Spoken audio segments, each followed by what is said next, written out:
नमस्कार साथियों, स्वागत है आपका YouTube चैनल खेत से पेट तक में।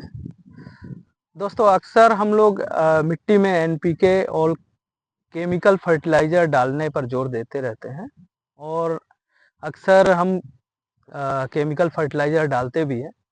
पर क्या हमने कभी ऐसा सोचा है कि ये पोषक तत्व फसल में कैसे मिलते हैं, फसल के जड़ों तक कैसे पहुंचते हैं और फसल किस रूप में उसको एब्जॉर्ब करते हैं।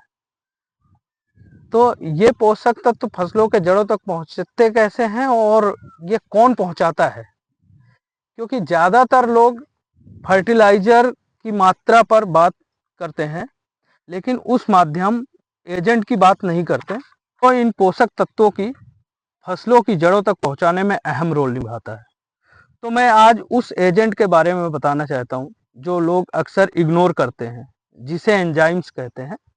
मैं आज इन माइक्रोस्कोपिक एजेंट के बारे में बताता हूं कि ये माइक्रोस्कोपिक एजेंट जो होते हैं वो जो हमारे न्यूट्रिएंट्स हैं उनको कॉम्प्लेक्स स्ट्रक्चर को सिंपल स्ट्रक्चर में कन्वर्ट करके पौधों और फसलों के जड़ों तक पहुंचाने में अहम रोल निभाते हैं।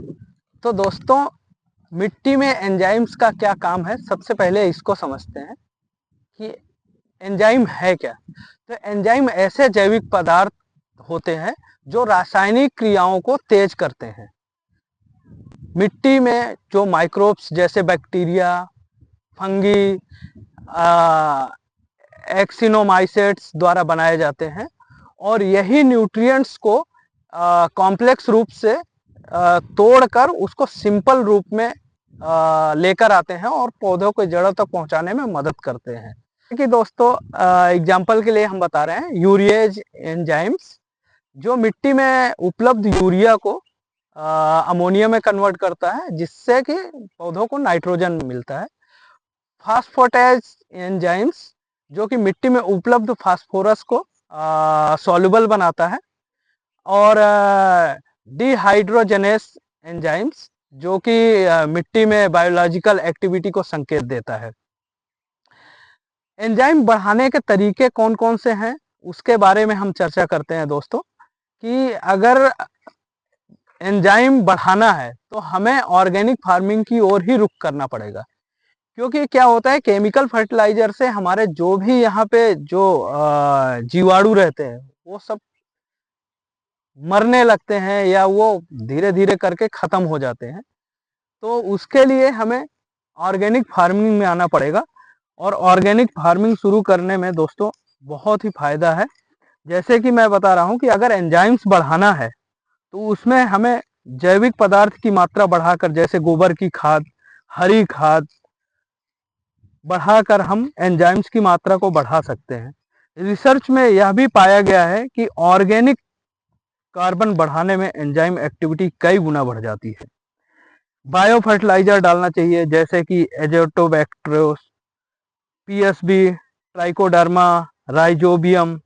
ये मिट्टी में एंजाइम प्रोडक्टिविटी, माइक्रो ऑर्गेनिज्म की संख्या बढ़ाते हैं।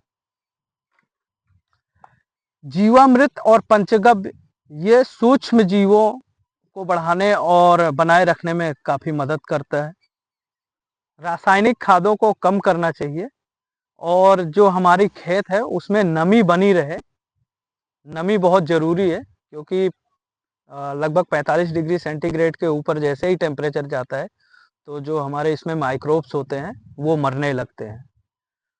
और ये भी है कि जब हमारा रबी और खरीफ के फसल के बीच में जो गैप होता है वहाँ पे हम लोग खेत को छोड़ देते हैं ऐसे, तो उसमें आप ऐसा भी कर सकते हैं कि 20 से 25 दिन में एक बार वहाँ पे पानी ज़रूर डाल दें, तो वो माइक्रोब्स जिंदा रहते हैं, तो वो अपना कंटिन्यूटी में अपना काम करते रहते हैं खेतों में। तो अंत में दोस्तों मैं यही कहना चाहता हूँ कि ये समय आ गया है कि हम लोग किसान भाइयों को ये सोचना चाहिए कि हमारी जो खेती की पद्धति है उसको हमको चेंज करना है, हमें ऑर्गेनिक फार्मिंग में ही जाना है। और ऑर्गेनिक फार्मिंग में अगर जाएंगे तो हमारे जीवाणु भी, हमारे माइक्रोब्स भी खेत में जिंदा रहेंगे और हमें केमिकल फर्टिलाइजर डालने की ज़रूरत ही नहीं पड़ेगी। और हमारी जो ऑर्गेनिक फर्टिलाइजर है वो सब डाल के हम अपने अच्छे फसल की पैदावार ले सकते हैं। और हमारा जो उद्देश्य है कि हमारे खेतों से जो भी फसल या अनाज या सब्जी या फल जो भी तैयार हो और लोगों के पेट तक पहुँचे, वो निरोगी हो, यही हमारा उद्देश्य है और हम इसी उद्देश्य के साथ आगे बढ़ते चले जा रहे हैं। तो दोस्तों, आप सब लोगों का सहयोग चाहिए हमें। किसान भाइयों से हमारा विनम्र प्रार्थना है कि आप लोग रासायनिक खादों का उपयोग धीरे धीरे करके एकदम से बंद करके ऑर्गेनिक फार्मिंग की ओर आ जाए। तो हमारा वीडियो कैसा लगा कमेंट करके ज़रूर बताइएगा, लाइक करिएगा और सब्सक्राइब करिएगा। अगर दूसरे लोगों तक जानकारी पहुंचाने का ज़रूरत है, लगता है आपको, तो इसको शेयर करिएगा। दोस्तों नेक्स्ट वीडियो में, तब तक के लिए नमस्कार। अपना ख्याल रखें, अपने खेतों का ख्याल रखें और अंत में हम ये श्लोक बोलना चाहते हैं, सर्वे भवन्तु सुखिनः, सर्वे सन्तु निरामया। नमस्कार।